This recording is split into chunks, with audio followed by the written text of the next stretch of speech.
The other marquee matchup, Tiger v. Tiger, Death Valley v. Death Valley, LSU and Clemson.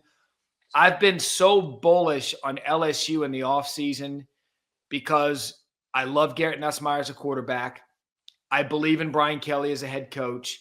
They did well on the transfer portal. And I think Blake Baker, year 2, is going to get that system right with the return of Harold Perkins. And other than a quarter and a half, Paul, it was clear, start to finish, that LSU was the better team last night. They left so many points on the board. And now I would look at it and say, based on what I saw with Texas, based on what I saw with Alabama, Georgia looked pretty good against Marshall, but it's Marshall. I would wake up this morning and say, week 1 prisoner of the moment from me is that LSU's probably the best team in the SEC this morning. Correct. And I agreed with everything you just said, except I was led to believe by people who had seen Clemson practice that they were something that they were apparently that they were not. They're a good team, but you don't have to be elite to win that league where you do in the SEC. And Brian Kelly called a shot.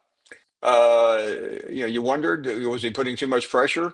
He knew he had to do something different, and he did. And you're right, it was a sloppy win because it felt like some of the other openers that, and some of it wasn't their fault. I mean, touchdowns were taken off the board, mistakes were made, field goals were missed, but in the end, they were so much more physical than the line of scrimmage that we thought was going to be Clemson's calling card. And all of a sudden, that game against Florida in 2 weeks doesn't seem like a referendum anymore on Brian Kelly.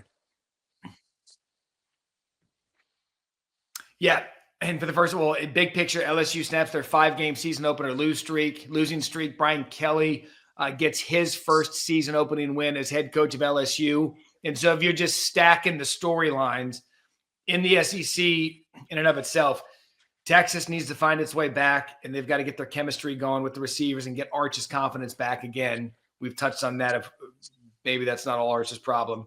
Alabama is going to have to go searching for themselves after what we saw on Sunday, and coming out smelling like roses, at least now, is LSU and Brian Kelly.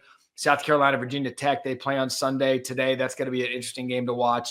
And so there's so many things now as we set the table for Labor Day weekend. You want this, you got that. No way, watch them walk right past you. Run fast while you have the chance. Don't speak, let them look right at you.